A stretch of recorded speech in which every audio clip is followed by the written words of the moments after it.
Greetings, everyone. I am very thrilled and excited today to be in conversation with my dear friend, Claudia Ford. And let me introduce her briefly, and then we're going to get into a discussion of spiritual ecology.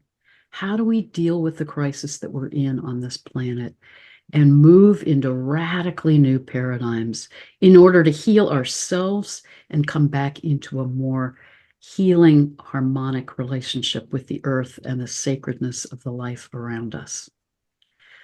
But let me briefly introduce you, Claudia, and thank you for being here today.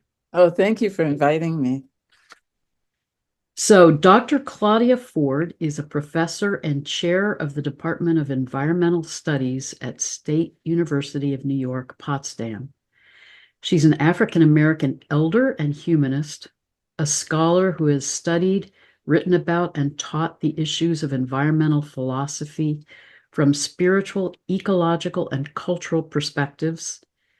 She is devoted to imparting knowledge of how to raise human consciousness to get us through this transitional period of intense environmental and social crises.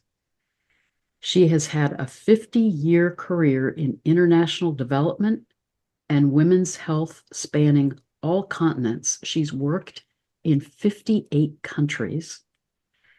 She is a midwife, teacher, and visual artist with 4 postgraduate degrees, including her PhD in environmental studies. And she's recently been rewarded an award as a Fulbright visiting scholar. So, like I said before we got on, Claudia, I think you've lived multiple lives in this lifetime. But part of what I so respect about you is the way that you move between worlds on so many levels and really bring us a perspective that we really need from your deep understanding of cross-cultural issues, your understanding of ethnobotany, your understanding of indigenous stories and wisdom, your own ability to navigate being a scholar and an artist. So let's dive into this conversation about spiritual ecology and how we change our paradigms to come back into a different relationship with each other and the earth. Oh, that's great. Thank you, Heather. Yeah, when I hear my bio read, I think something similar.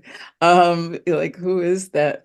But I think what happened was that I recognized fairly early on that I had a lot of interests and needed to pursue them, but that my skill was in what I call border crossing, was in those in-between places, those edges, and an ability to see what's going on at the edges, which, if you know, in ecology, the edge is a very, very important part of an ecological zone, like the edge of a forest or the edge of a field.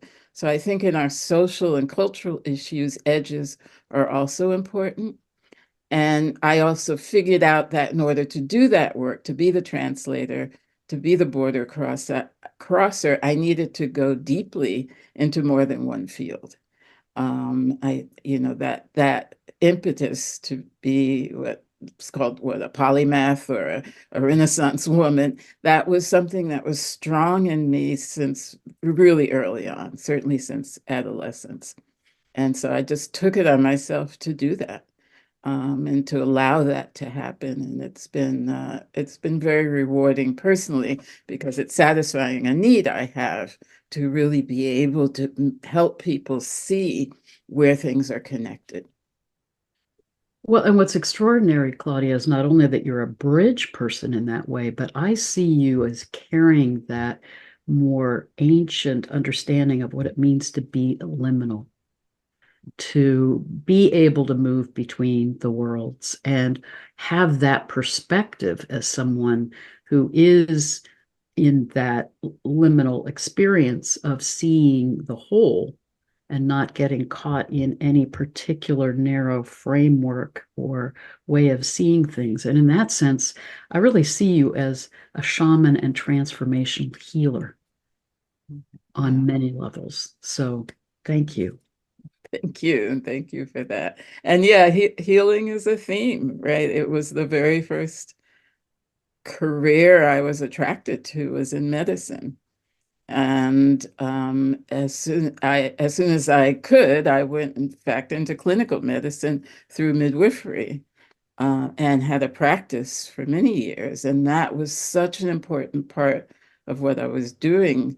But when I started to travel with my young family, and we were literally hopping around the world, as you know, the children went to school in, I think it's now 12 different countries, my four children. So we managed to get to Latin America, Asia, and Africa, all the major continents as a family. I did look up at one point and think, I am attracted to places that need healing. And again, that theme came up for me because I found myself in a lot of situations of post-traumatic events, whether it was war, post-conflict, rebuilding societies, places like Cambodia, Rwanda, South Africa, Angola. And so, yeah, I did stop at a moment during all those travels, say, I think there's a theme here also, right? Like these are places, societies that are addressing healing and what healing means. And so that's also been a real theme for me. Well, and it's profound to me. I was thinking as I was reading through some of the articles that you've written that you sent me, how you've come from this background as a midwife and how, in a profound way, you're now a midwife for us in a larger cultural sense. How do we birth a new way of being, of thinking, of seeing our world and our connection with the earth? And let's talk about that because you've been doing a lot of writing and a lot of your artistic work relates to the environmental crisis that we're in on the planet and how we can heal. And your deep understanding of trauma and how some of the crisis that we're in relates to the traumatization of indigenous peoples and that disconnection from their relationship with the land and that wisdom that comes from that kinship. You describe it as earth kinship. So talk some about how you're focusing on that in your work. Yeah. So a lot of my work recently has been in climate grief. And as you say, looking at the current crisis we're in, I think one thing that's important to remember is that this idea of an apocalypse, a climate apocalypse, the climate emergency, these are ideas that seem current, but for indigenous peoples, this has been going on now for at least 500 years. And so for different indigenous communities, especially in the Americas, for African indigenous people, the idea of being separated from land and experiencing this disruption of their relationship with the environment happened at the very beginning of settler colonialism, right? It was a part and parcel of this imperial project. So this grieving has been going on for quite some time. We are catching up with that in some ways globally. We're all beginning to feel that as we witness the climate emergency, and all the resultant effects of it, like weather and climate migration, and the extreme weather being the one that usually hits us first, most of us first, floods and fires and hurricanes and things that are outside of the normal cycle of what we should expect. So I felt that the environmental issues were so important that it really was all hands on deck. And I asked myself, probably about 20 years ago now, what could I do to contribute to this? And one of the things that I felt I could do was to bring this background in trauma, but also this idea of midwifing. And what I had learned as a midwife, which was something I took on very early, I was an adolescent, in fact. I was still 19 years old when I first went into women's health. So one of the things that I learned from midwifery was how to get through a difficult situation. So there's a period in the birthing process called transition. And this is the period when, from the perspective of the laboring woman, it's insane, right? It's just everything is happening. Yeah. You're right at that point where you're about to push, but you're not pushing yet. It's very intense and it's very difficult. And it's physical, psychological, spiritual. You're as open literally as you ever will be in your life.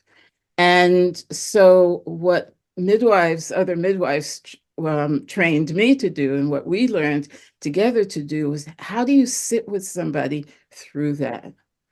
Right? How do you, and I often think now, maybe part of my role is, how do I help us, the collective us, sit through this crisis situation we are in and help us get through this difficult period? So it's a question I'm constantly asking myself. I know certain foundations, you have to know what your goal is, right?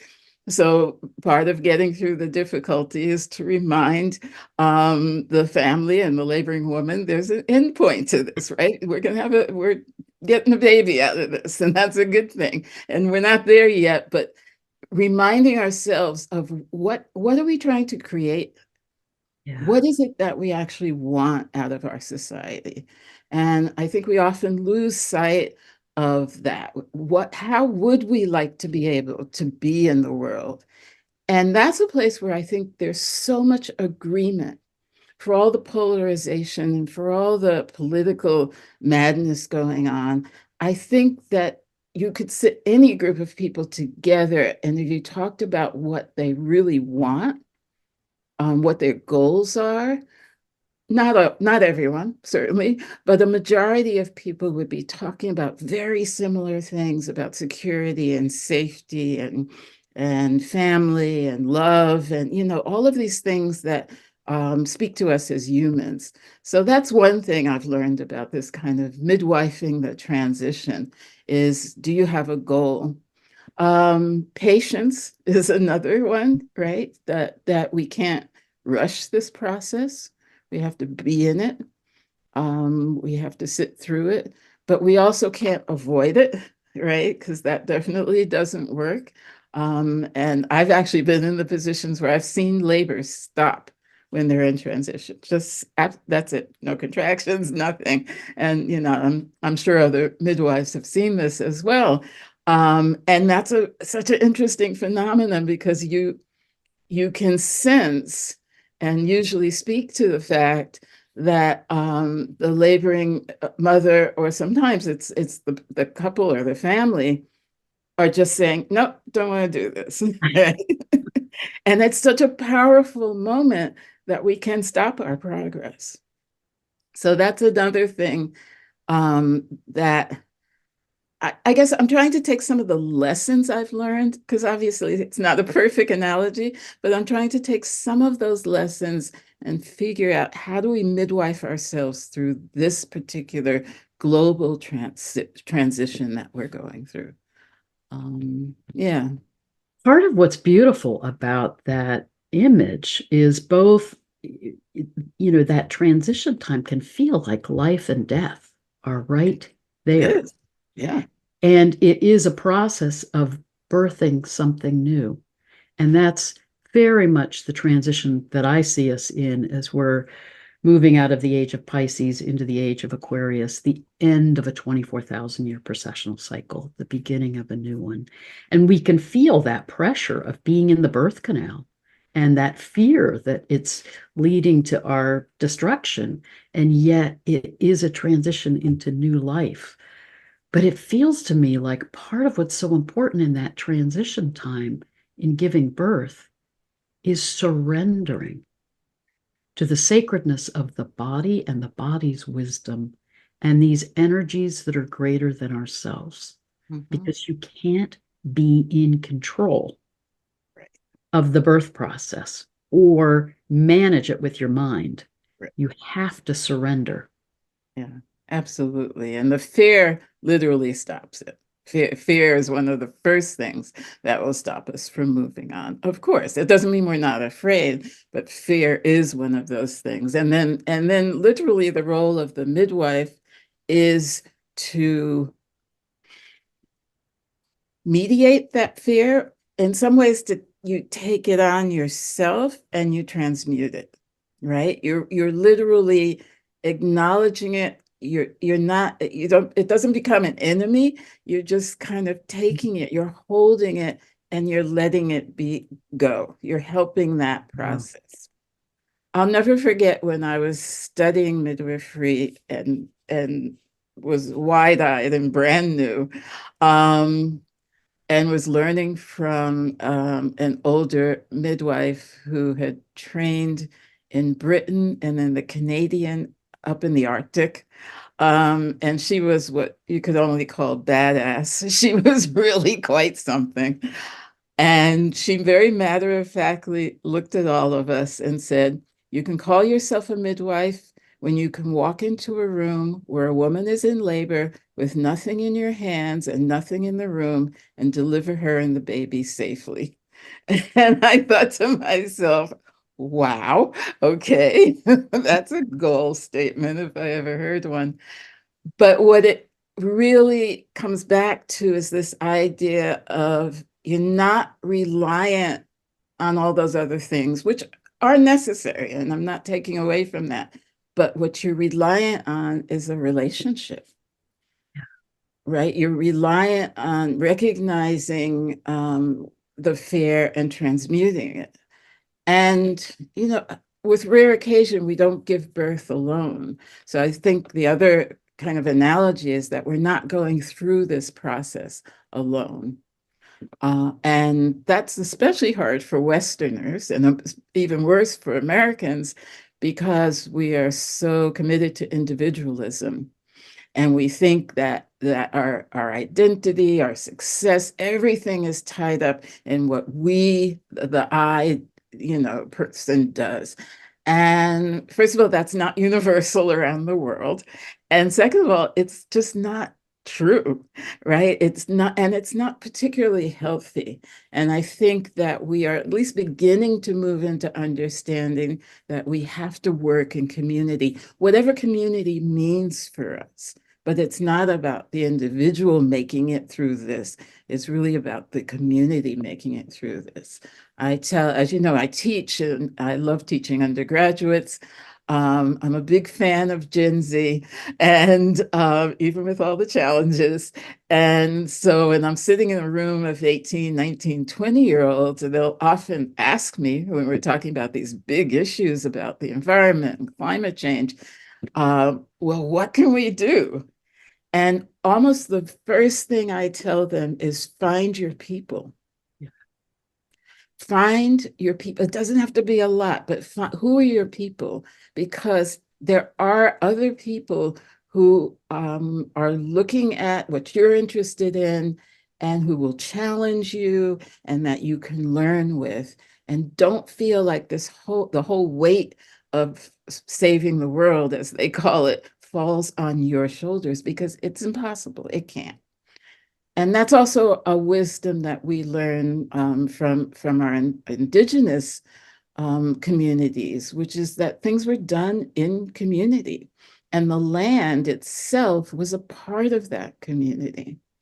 And so we tend to hear the land as family or the tree as our mother or these concepts as if they are metaphors or anthropocized like Disney, right? And it's not like that at all. it really is, depending on which indigenous community you're talking about, that we are connected to and in relationship with, and there's a oneness between us and every other thing on the planet. And that includes both animate and inanimate, which so that part is also really fascinating to me.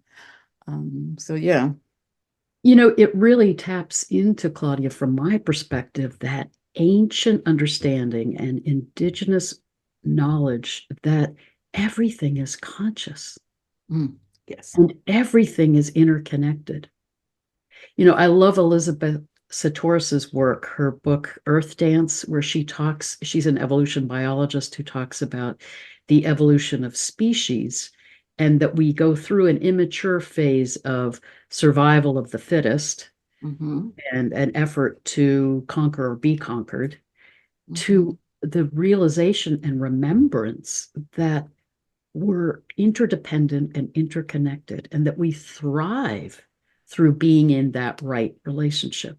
Right. And from my perspective, that was the ancient knowledge and way of being on the planet. And I really feel like we started to get out of balance, particularly at the beginning of the age of Aries, 2000 BCE, when we started shifting into that paradigm of individualism and power over and patriarchy and colonialism and conquer or be conquered.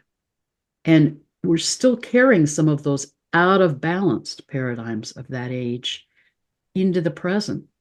And that part of what we're needing to do is connect to that ancient wisdom that indigenous peoples still hold, that we are all interconnected, and how to remember to come back into right relationship with the consciousness of all of the life around us. Yeah. Yeah.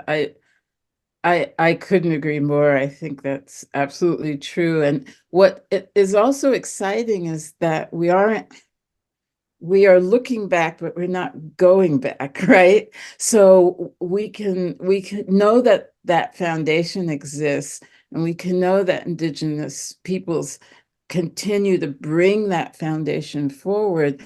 But what we're going towards is a new way of expressing that.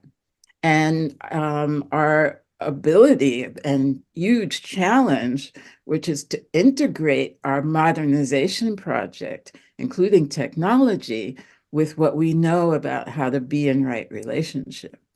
And I feel confident we can do this. But yeah, it's really interesting. I just spoke about this recently. So Lovelock, James Lovelock came up with Gaia theory, right? And where he said that the earth is a sentient being and that its climate, its interactions between earth, water, and air, and how it regulates its climate could be seen as a single organism. And Lovelock worked with Margulis, and they developed this very far. They went really deeply into it. They're both very respected scientists. And eventually it has received quite a bit of recognition. There's a new book coming out about it next month, in fact.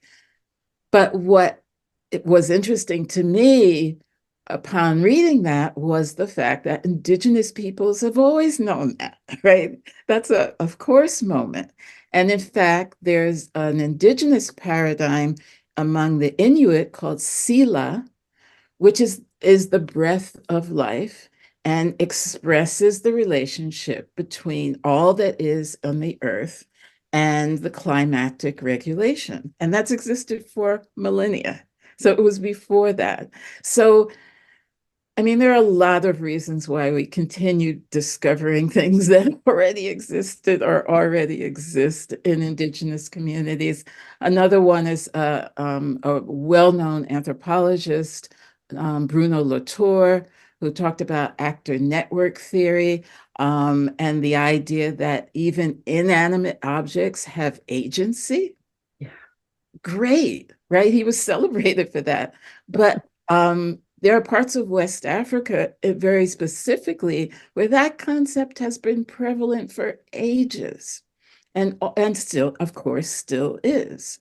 The idea that there's animacy, that there's life force in everything is not new. That's been around for millennia. So I do hope that one of the things that we're doing is recognizing that these discoveries, right, are not discoveries, and that's where we need to acknowledge and really to cite and to give respect to the knowledge that's already existed as we move forward into something that's going to be new for all of us. Well, I was so wise what you're saying, Claudia. And I was telling you before we got on in the interview how I am so deeply impacted when I do these trips to Egypt, particularly when I go to the most ancient sites dating back 12,000 years and glimpse and remember. And I feel like I have the cellular memory of a past life there where there was that understanding of Kemetic spirituality coming out of the heart of Africa, which was that awareness that everything is conscious. The metaphysical and physical realities are interwoven, they're one. And the theme then is how to live in right harmony, right balance with that. The whole understanding of ma'at, the principle of right relationship with all that is.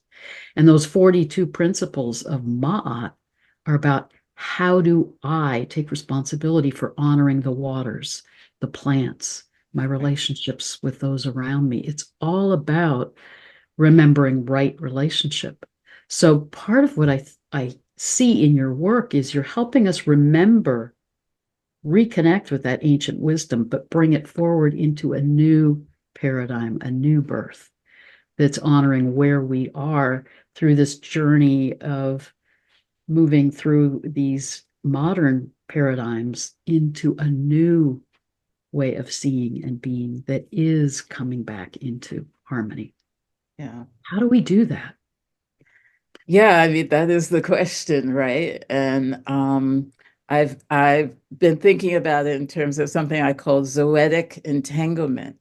Zoetic meaning related to life, and the entanglement being how we are in right relationship with ourselves, with each other, and with the universe, right? Mm. With nature, with the planet, and with the universe. And so I wanted to come up with a shorthand for that in a sense and to encompass all of that. And so I use this idea of zoetic entanglement.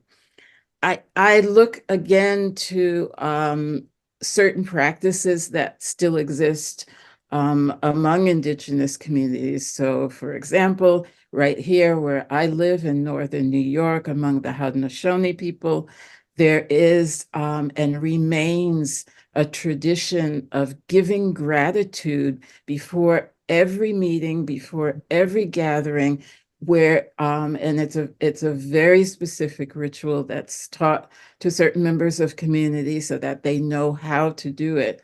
And I'm not one of those people at all, but I have witnessed this and felt the power of tuning your mind. And the words actually do speak to being in right mind with, being aligned with, and then being grateful for.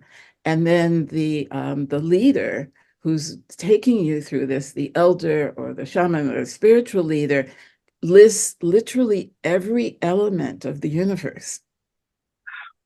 And it is such a powerful ceremony.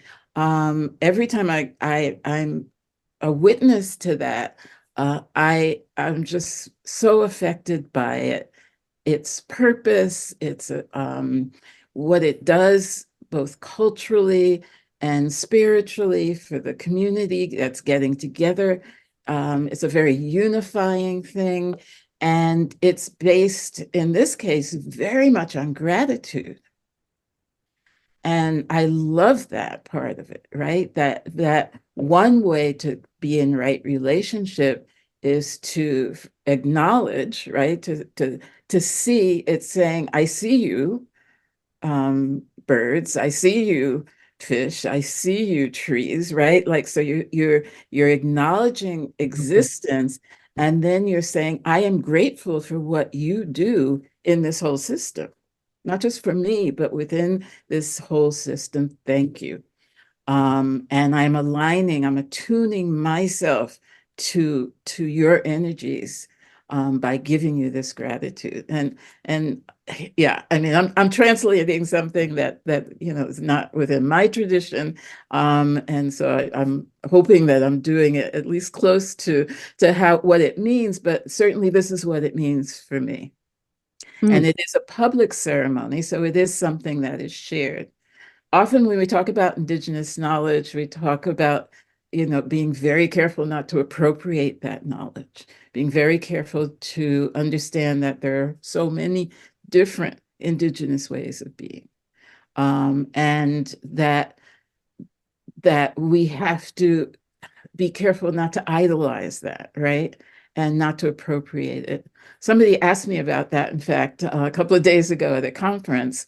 And what I said then was, there are at least two important ways that we can prevent ourselves from being inappropriate with indigenous knowledge, because yes, we do need that. But the first way is to figure out who we ourselves are, right? What is our position? Who am I?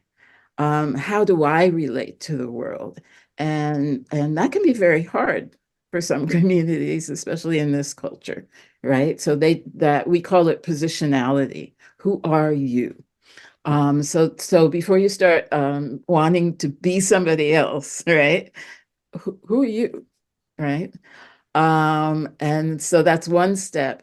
And the other step is to recognize that not all knowledge is to be shared. Most communities do have a body of knowledge that they freely exchange and freely share and will teach you. And that's the knowledge that should be shared. But there's some knowledge that's sacred, that's not shared outside of community. And there's some knowledge that's not shared outside of certain practitioner classes. And it isn't for us to really want or go after that knowledge. And I think sometimes the collective we have forgotten that. Yeah. Oh, very, very wise and sensitively said, Claudia. And I think part of that hunger for many of us who've grown up in these cultures of disconnection and modern Western cultures is we long for that healing to reconnect.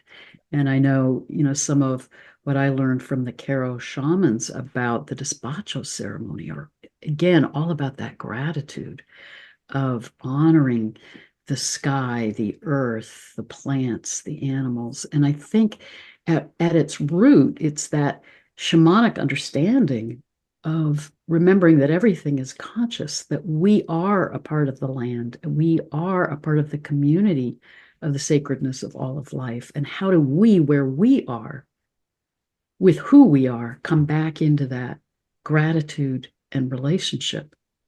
And I know for me, the land where I live is my longest term relationship. Mm. Over 50 years, I've lived and connected with this land and these trees and the birds and the plants. And I've experienced their capacity to heal me, change me, teach me. And I think for me, part of that path of the shift into a new paradigm is gratitude, but also listening and coming back into relationship with the natural world, however we experience that wherever we are. Right. Mm. Wow. What a great fortune to have such a long-term relationship with a land base. Yeah, that's important. Well, and when I was disconnected from it, when I was living and working in LA for a period of time, my constant experience was I felt like a tree unable to put my roots into the ground. Mm.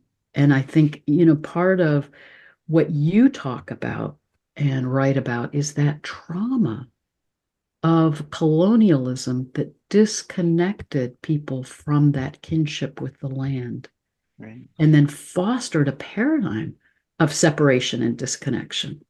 Right. And that part of our path to moving into a new paradigm is how do we heal from that history of trauma? Yeah. Yeah, that's a question in our communities. We often, especially working across Black and Indigenous communities here in North America, we speak of ourselves as the people whose land was stolen from them and the people who were stolen from their land. And, just acknowledging that that's part of our past, and doesn't have to be, dictate our futures, but it is, that trauma on both sides is to be acknowledged, and to be healed is something that we are constantly working on. What does it mean to have your land stolen from you? I mean, that's something that all North American indigenous communities are dealing with. And what does it mean to have to be stolen from your land bases, which is something that African Americans very specifically are dealing with, right?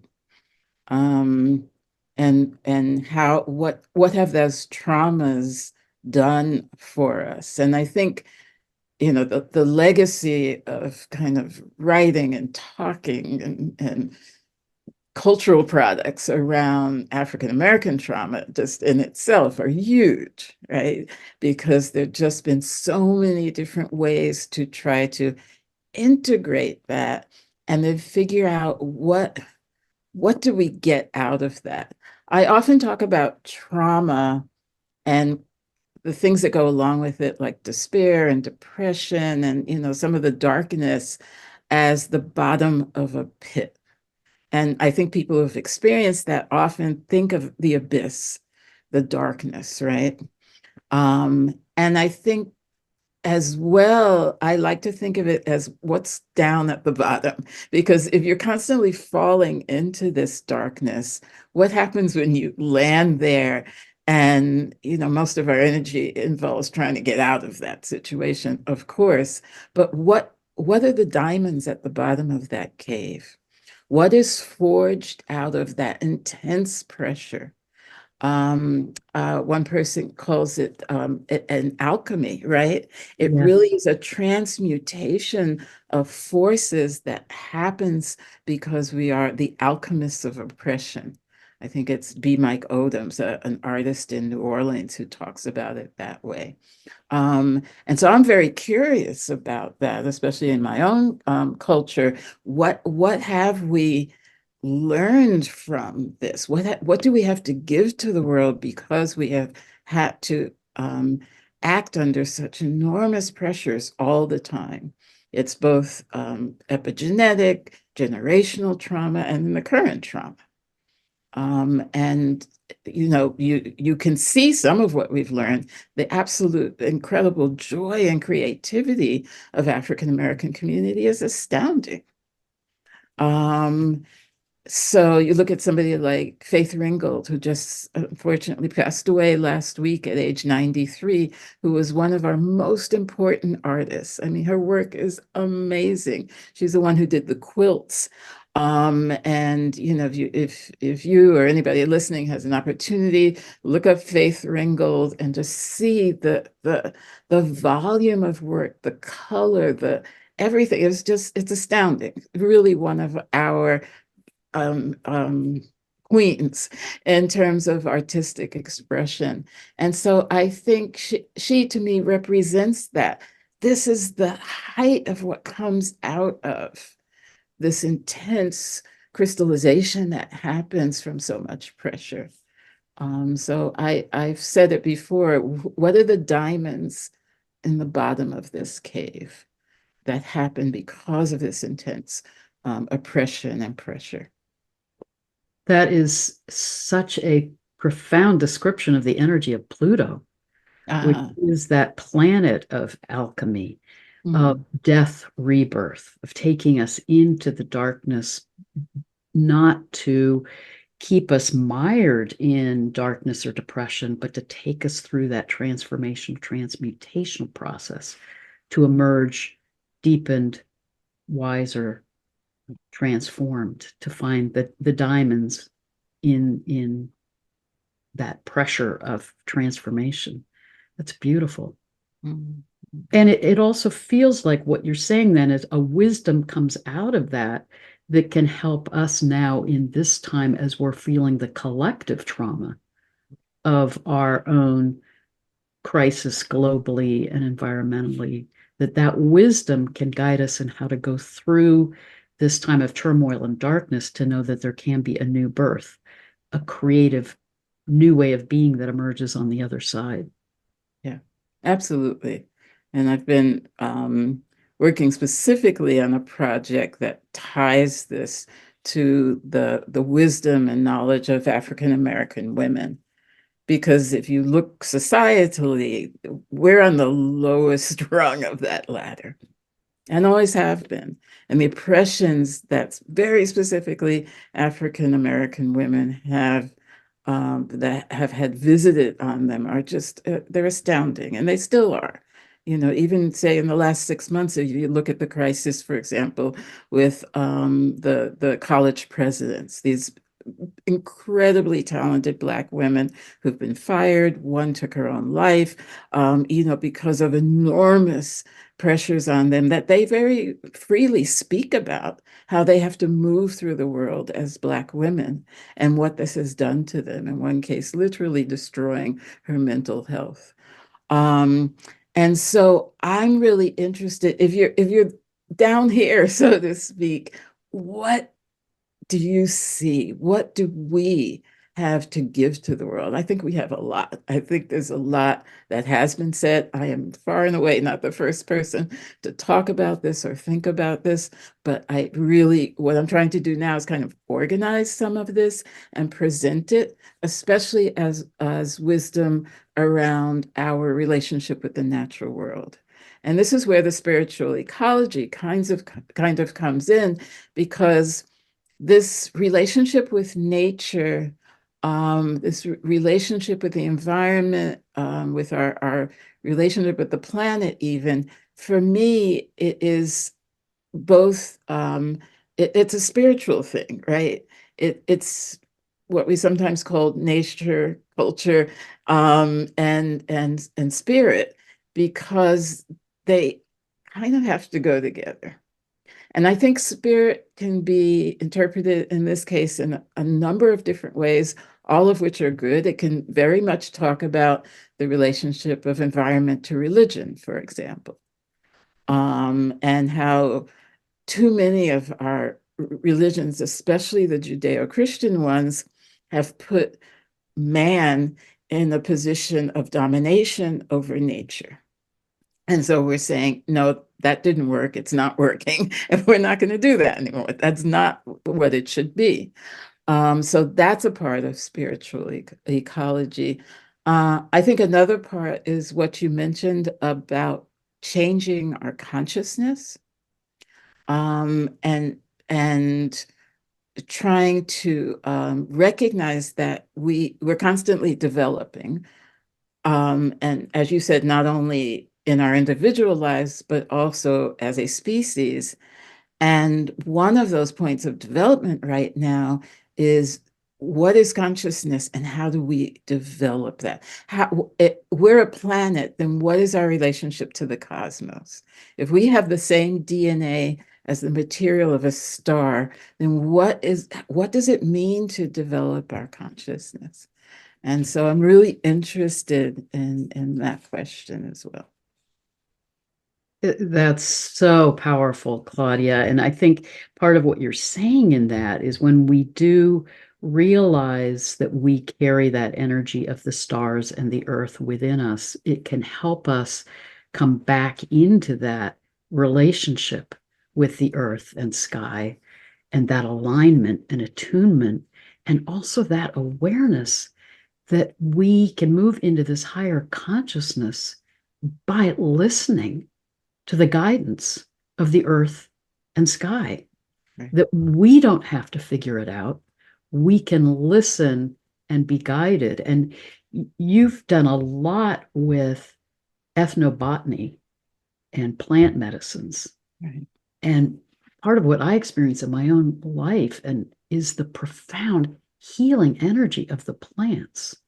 That Mhm. when we can meditate with them, attune to them, and it was an experience for me with a particular plant, red bee balm, and sitting in meditation with bee balm and opening to the consciousness and wisdom of that plant that literally healed a major trauma and issue in my life. Oh, how So beautiful.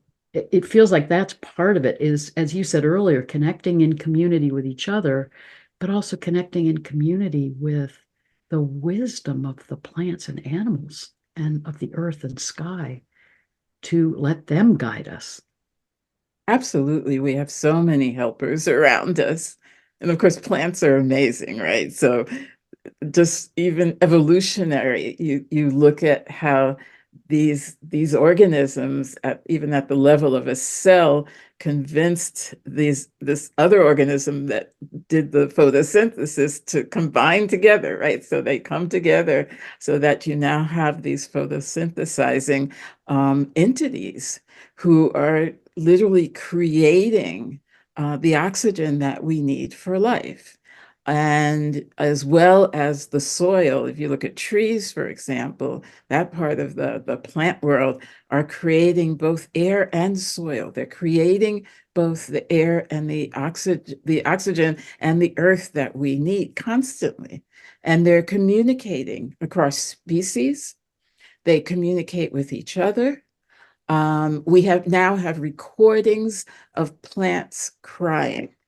I'm not sure if you followed that, but this is very recent. There's amazing research going on in plant research, plant sentience, and one of the more recent ones, and it was in the New York Times, I think. You see this microphone over the plants, these potted plants, and they did recordings of what happened. In two cases, either you didn't water the plant, which is always like to me, like, oh, haven't we all done that, right? Or you cut the plant. Yeah. It's also something we do. And you can hear the plant scream. It's the most phenomenal thing. And the crying or screaming for being lacking water and for cutting are different. Mm. So I love that we're catching up in our science to things that we have known spiritually for millennia, but the science is catching up by doing these amazing experiments that then say, of course, plants communicate. Of course, they have feelings. My grandmother knew that because she would sing church hymns to her plants, right? And talk to them.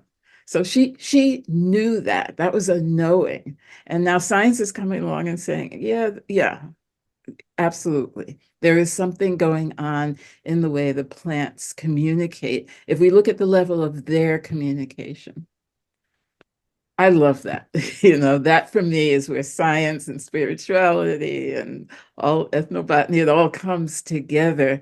And I think that that's true. That's one of the things about Western science that I do love. You look at physics, for example. I can't keep up. I'm not a physicist, but if you look at what the discipline of physics is saying about particles and energy and alternate universes, and it's mind-boggling, but it confirms the information that we're getting from other sources. And for me, that's exciting. If that's a way we can get into it or back to it, then I'm all for it. I really do appreciate it. Well, and I think what you're really describing is a reweaving of spirituality and science so that they're not seen as separate. And you're right, there is so much research that's being done. I mean, the Heart Math Institute research on how when we connect at a heart level with a tree, it creates this whole healing energetic that's healing for us, healing for the tree. That again, it's about coming back into relationship. And I think we're also exploring more and more how our own consciousness affects weather systems and how weather systems affect our emotions and consciousness. That when we realize that interconnectedness, it both supports us in coming back into relationship, but also that understanding of that reciprocity that we live in, that we may have an illusion of disconnection, but it's an illusion. Right. Right. No, absolutely. I often laugh and say, when we were hippies, and I confess I was definitely a hippie, we used to talk about feeling the vibes. That was something we would say. And then not too many decades later, they did neurological research where they had everybody connected to electrodes, and they found out you get a group of people in a room, and eventually their neurons are firing at the same rates. And so that for me was like, yeah, that's what we were talking about, right? That it's a real thing. There's actually physiologically something going on and neurologically something going on called feeling the vibes, where we begin to relate to, whether it's person to person or a group of people, we start moving internally at a similar rate. And we do that with people, we can do that with animals, we can do that with nature. So I love that. I think the other thing that, and again, I'm not far and away not the first person to say this. Martin Luther King talks about it. Bell Hooks talks about it. So many people talk about how we removed love from the equation of justice, and that we are beginning to see that that's not a workable situation. For me, this is also a part of spirituality, that we see that you can't do justice without love. And because if you're only talking about power, then love is the force that mediates power. And I'm saying it and not in the totally correct way. I can even find the quote for you, and maybe you can write it down for everybody. It's from Martin Luther King, who talks about this relationship between love and justice and power. But that what our thinkers and our elders are talking about is bringing relationship and bringing something that's non-material, which means it's spiritual, back into the equation of how we relate to things. Justice, yes, absolutely, but not justice and let's leave out our other needs, one of which is a spiritual need, and that's love, that's connection. So I'm really happy that that's coming back into our dialogue as well.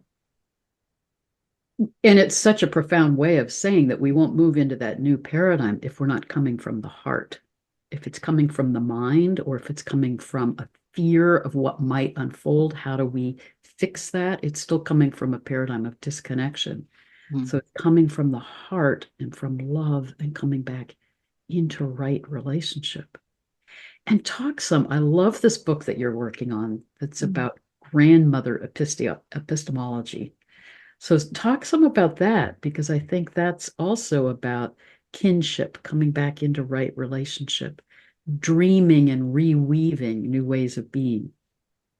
Yeah, thank you, Heather. I was very affected by becoming a grandmother, right? So my third child had his first child, he and his wife, and it was glorious.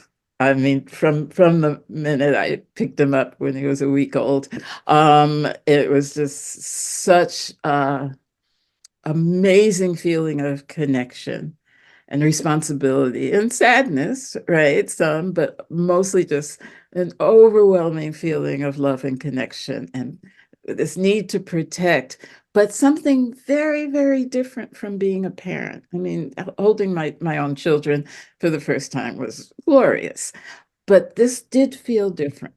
And partially because I'm blessed that his parents are excellent parents, so I don't need to parent, which is not always the circumstances for all grandparents. But in this case, for me, no, I don't need to be a parent. I need to be a grandma. And so it really made me think about who is the grandmother? What is my role? What am I supposed to be doing here? Um, and what does wisdom mean? You often think of things like unconditional love. What is unconditional love? Something that many of us don't get, right? And so find it hard to give. So now I'm in a situation where I really want to give that. How do I see this young person as they're developing like this little flower, sometimes like a weed because it's happening so fast, and love them and teach them to love themselves? What does it mean to pass something on? What is the wisdom in the grandmother? And of course, that means in the elder, right? Whether they're grandmother or grandfather or just elder, even with those who are not directly related to them. So yeah, it was definitely started by this transformation in myself of trying to figure out this new role that I am in, moving from just being the mother to now being the grandmother. And I thought that the grandmother represents so many good things, right? It's one of those roles and archetypes that we rarely associate with anything that's not good. I mean, I know there are exceptions, but it's mostly like a really good thing. And there's research out now that the relationship with grandparent and grandchildren is excellent for the grandchildren. It's good for the grandparents.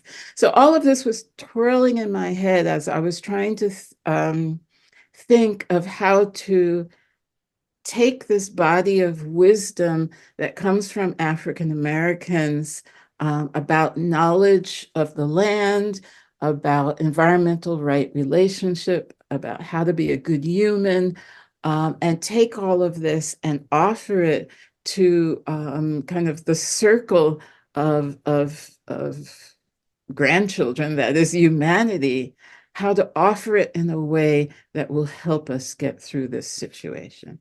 And that's where the idea of grandmother and epistemology means a system of knowledge. So it's really grandmother knowledge, grandmother wisdom. What is it that we have to pass on here? What have we learned that's going to help? It's not everything, it doesn't answer everything, but I do feel like it speaks to some very important things, the kinds of things we've just been talking about.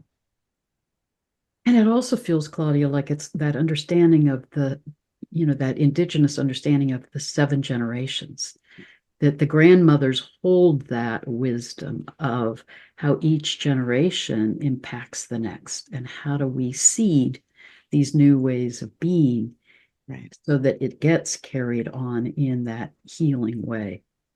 But I also love in how that book project, you're weaving in the importance of story and art and how we shape our lives through those forms of creative expression, those more right brain ways of knowing and being, so that we're moving out of that left brain disconnection, analytical way of being back into more empathy and connection and understanding. Right. Right. Well, many systems of indigenous knowledge talk about the human's particular ability to create as one of the roles that we have. Now, we're not the only species that creates. We're not the only species that sings or dances or, has fun, plays. So we know that, but we do have a particular way with language and creation. And so often it's seen that we therefore have a responsibility to use those songs and stories and dreams and artwork to cement this right relationship, to really gather it, to really make it strong. The other thing that I was kind of taught through my family was that 7 generations also means the number of people you can experience in your life. So if you're at the center, you can go back to your great grandfather, right?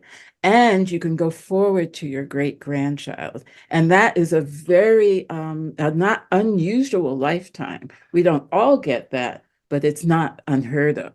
And that's the 7 generations, 3 in front, yourself, and then 3 in the other direction. And I had the fortune to know my great grandfather quite well. He passed away when I was 17. I don't know if I'm going to live to see my great grandchildren, but I can certainly feel now that I have a grandchild, right? That's within my grasp. So it kind of puts us at the center of saying, I love and care for 7 generations of my own people. Of course, everything I'm doing should love and care for 7 generations of everybody else's people, right? I should be making decisions based on my circle of care. And if I expand that circle of care, then it makes total sense that I would make these wise decisions about how I do things. That is so beautiful and so connected to that shamanic understanding that as we heal forward to the generations to come and backwards, so that we're really starting a whole lineage that is on a path of healing and wholeness and not trauma and disconnection. Right. Absolutely. And I think for my people who've been so traumatized, healing backwards is so important. Yeah. You know, I watched my grandmother and aunties and mother navigate Jim Crow. I was well into my childhood. I experienced it myself. I grew up in that. But I particularly, because I was a child growing up in that, watched them as adults navigate this intense, dangerous segregation and discrimination and racism in the United States. And so I can sense the healing that needs to be done. And you know, part of my healing is taking and healing this lineage from something that I'm very well aware of how difficult it was just for my family members. And they're just a small part of how difficult it was for us as a people. So absolutely, I think you're absolutely right. That's why our own self-knowledge, our own self-healing, and our own positionality is so critical. Even while we're doing the other things, we're developing our own consciousness, our self-consciousness in a way, our spiritual consciousness, but from the point of view of taking responsibility for ourselves. And that can be hard for people. It can, I think it's hard for all of us, and it can be harder for some than others, but just acknowledging that knowing the self is a really good place to start. It's not the place to end, but it is a really important place to start. Well, and it creates then that way in which, as we heal and as we come into that self-awareness and we move into that higher consciousness and come back into connection with the sacredness of the life around us, you know, as Rupert Sheldrake would say, that creates a morphogenic field. And then we're not only emanating that new way of being to those immediately around us, we're emanating that into the collective consciousness, and that can support the healing of the world. Absolutely. I mean, I'm really excited because we have so many teachers, right? I mean, the wisdom is there. And our technology right now means our access to the wisdom is infinite, right? I can study and find out about these things literally by pushing a button. How exciting. And that's in my lifetime, right? That just happened within my lifetime, that access to knowledge and information and relationships and communications has exploded. It is now infinite. We can do this. So for me, that's exciting because even before we had that access, there's so many ascended masters and teachers and shamans and others who have been instructing us, who've been guiding us, who've been putting out these manuals, if you will, of how we are to be. And I love the fact that we have access to that. And we have access to teachers like yourselves who can who can guide us through this process. For me, that's exciting. So even though what we're going through is big and scary and sometimes very difficult, the fact that we're not doing it alone and we're not doing it without instruction. The instructions are there. We just need to listen. Yeah, and the instructions are there again when we realize that everything around us is conscious. I mean, Veda Austin and her increasing research and discovery of the consciousness of water and how water holds the memories since source on the planet, how from that astrological perspective, the stars carry the consciousness of the cosmos and are beaming that to us. So yeah, it's about coming back into gratitude and listening and honoring that.